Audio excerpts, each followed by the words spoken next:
Welcome back to Equip to Endure. I am Rusty. Today we are going to talk about paracord and an awesome giveaway that we're going to be rolling out. Stay tuned.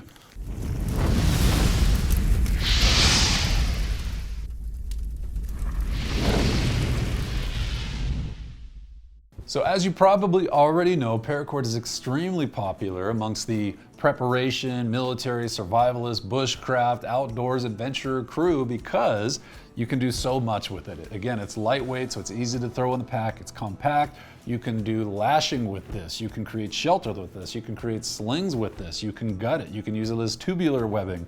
You can use it for fishing and hunting and even lab navigation has its purposes, even in fire creation. So it has so many purposes.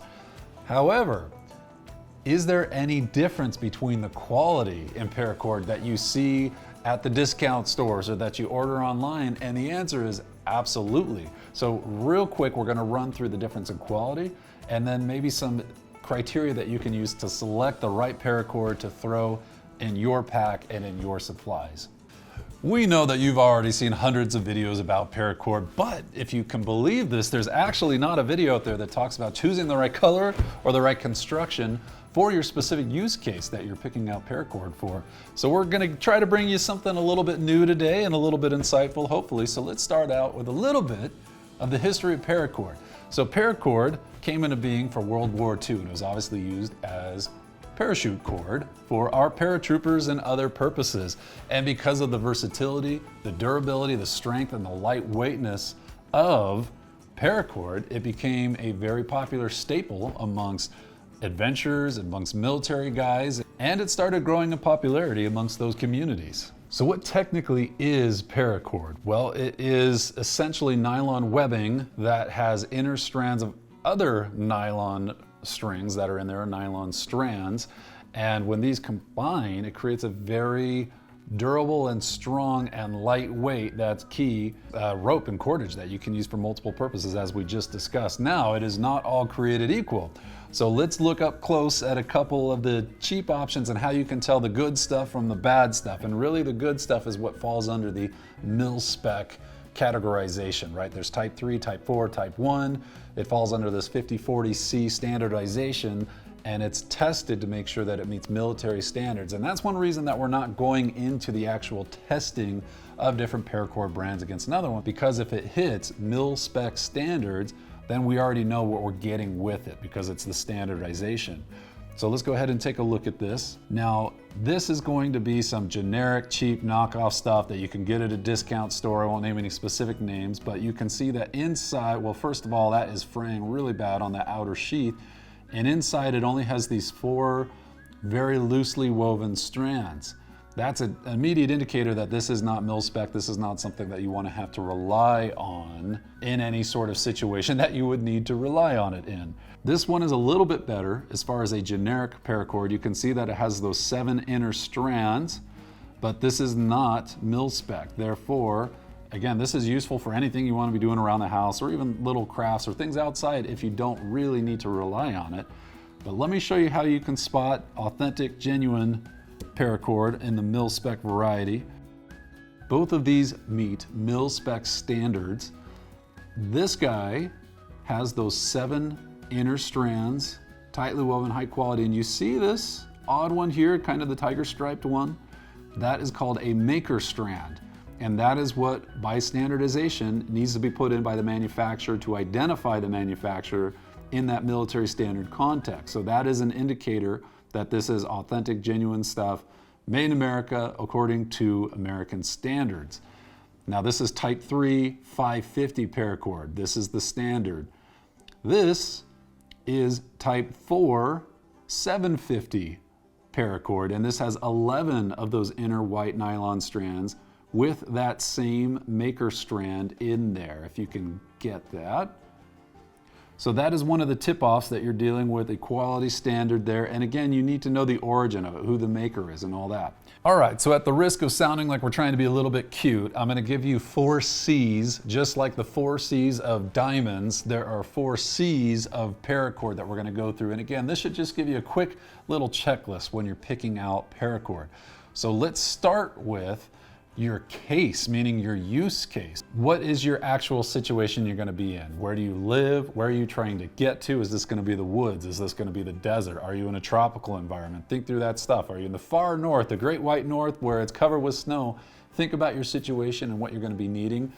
Also, how much do you foresee that you need to take with you? If you're only looking at it as a backup, maybe if your primary shelter fails or if you want to construct something on the way, consider that.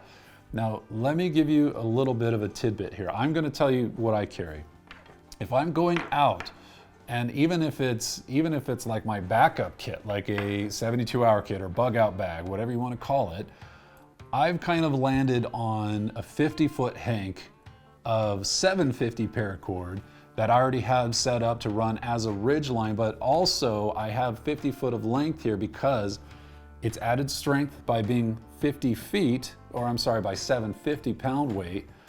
In a pinch, I'm not recommending this at all, but in a pinch, I can use this to rappel if needed, and I've got that 50 foot halved if I've got a 20 foot thing, so I can double up that weight, so then it's a 25 foot rappel. I can use this for a bear bag to throw it up. I can use this to hang a extra tarp or fly for a shelter.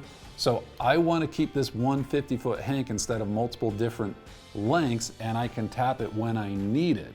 Let me give you just a couple other example cases that you might need to use it in. So for instance, if you have, I've got kids and family, so I like to put a 25-foot hank of heavy duty paracord in each one of their 72-hour kits. I like to have a big hank of it in my car so that that's useful. You can have other types of things. We already talked about camping bags. Even just keep it in your garage for other projects. Whatever you're using it for, consider the case. So let's hop right into the how much we're gonna carry. Now, I already mentioned this a little bit, but consider your needs, consider your case. That'll dictate how much you carry, whether you want a 25-foot hank, a 20, a 50-foot hank, a 100-foot hank. I'm not saying there's a right or wrong answer here. I'm just telling you what I've been carrying for now. And if you've been part of this community for a while, you know that we tend to change our minds fairly often, but that's what I've landed on. It's hard to find new things to talk about with paracord, but I believe that we did find something now. How shocking is it that nobody has ever done a camo comparison or color comparison for paracord in different visual contexts? So we actually went out and got some footage. We went up into some high desert cedar hills, and then we went out into the normal type of desert where you just see rocks and skulls and that kind of stuff. And then we went out into a forest type situation to see, does the color setup of the paracord actually make any sort of difference as far as visibility, and does that matter?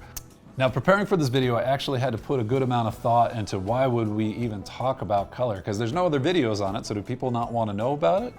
So here's where I landed.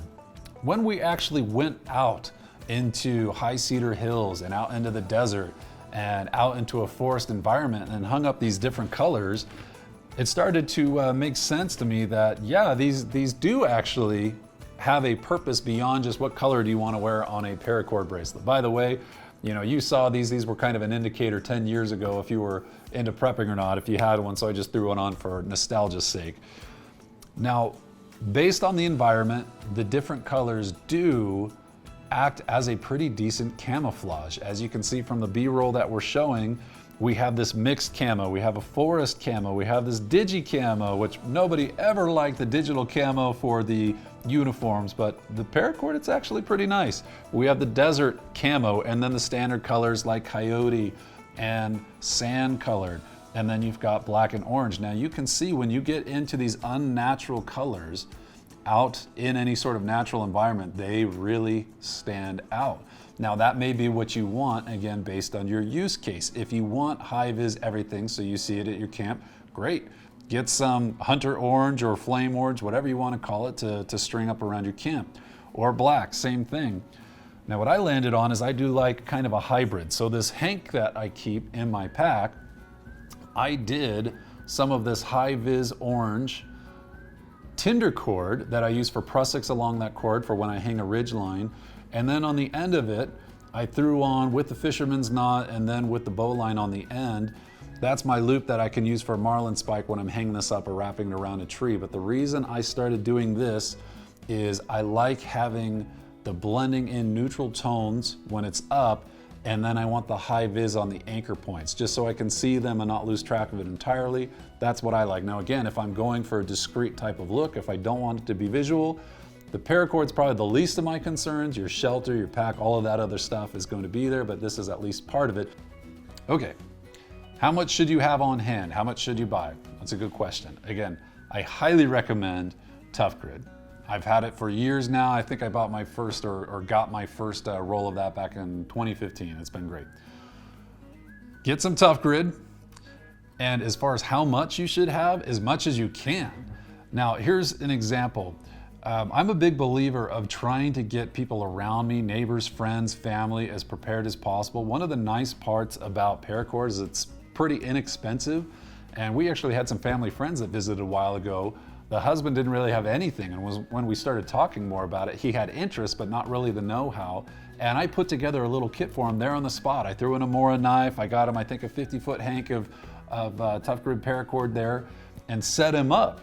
And so there may be things that you want to do. Have a bunch on hand for when you build out your kits for you and your family at home, just to throw in your car, maybe to even use as Christmas gifts or birthday gifts or anything. Like, this is so useful and inexpensive. It's a great thing to have on hand. So as far as how much should you buy, get as much as you want and as much as you can keep on hand that you might use. Now, we would really appreciate it because, again, this helps fund these channels and these cameras that we buy and putting together these videos. If you go ahead and use our link in the description below to go ahead and pick up some Tough Grid. When you consider your use case for your paracord, then you can start picking out the construction quality that you need, the amount that you're going to carry, and the color that you want to use. Now, we mentioned at the top of the video that we're going to do a giveaway, so here's how we're going to do this. First of all, you have to be a subscriber on our YouTube channel, and we're doing 2 giveaways, in fact. So let's start with the YouTube. Tough Grid. We're big fans of Tough Grid. They only sell mil-spec paracord, both 550 and 750, and they sent out a bunch for us to show you and do this test, so big thank you to Tough Grid. So Tough Grid sent us out these awesome hanks of paracord. So on the YouTube channel, we're going to be giving away the 3 different camo patterns. So we've got Digi, we've got mixed, we've got forest, and we've got desert. 50-foot hanks, 4 of them, in 750. So this is 200 feet of 750 paracord, mil-spec, and camo colors. You know, use whichever one works best for your environment, and then give the rest to your buddies or throw it in your pack to keep for other situations. That's the YouTube giveaway. Hidden in this video, you'll see the little E2E emblem, not the one on my shirt. This is just what it looks like. We're gonna hide it somewhere in the video. You need to spot it. It might be small, might be a little hard to see, but spot it in there. And then shoot an email to giveaways@equiptoendure.com. And we'll take a look at that. We'll choose from there, and also comment on the video with what color paracord you like best. So that's for the YouTube giveaway.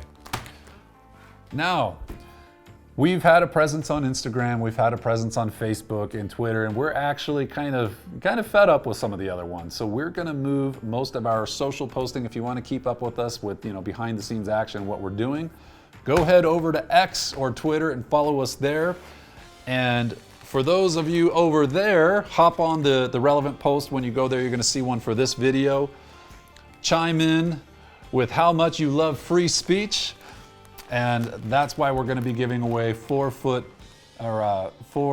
Patriot colored hanks of 750 paracord, also Tough Grid. So you've got the Patriot camo here, and where does it blend in? Where does Patriot camo blend in? Well, it makes you blend in with people who love America. That's where you blend in. And then you've got these other ones you can weave to your heart's content or use in other contexts. So hop over to Twitter, be sure to follow us there. That's how you can qualify for this, as well as leaving a post on the relevant post or leaving a comment on the relevant post for pro free speech. So these are the 2 giveaways. Thank you for joining us. We'll do these. You only have a week. So once this video drops, you have a week for both YouTube and Twitter to get in there and qualify for the giveaway. Be sure if we direct message you or email you that you respond quickly. If we don't hear back from you today, we've got to move on to the next. So with that being said, again, another big thank you to Tough Grid. This is such a rat nest. My OCD is kicking in. I got to get this sorted out. But hope this was enjoyable for you. Hope it gave you some new information about paracord. And until next time, in OMNIA PARATUS.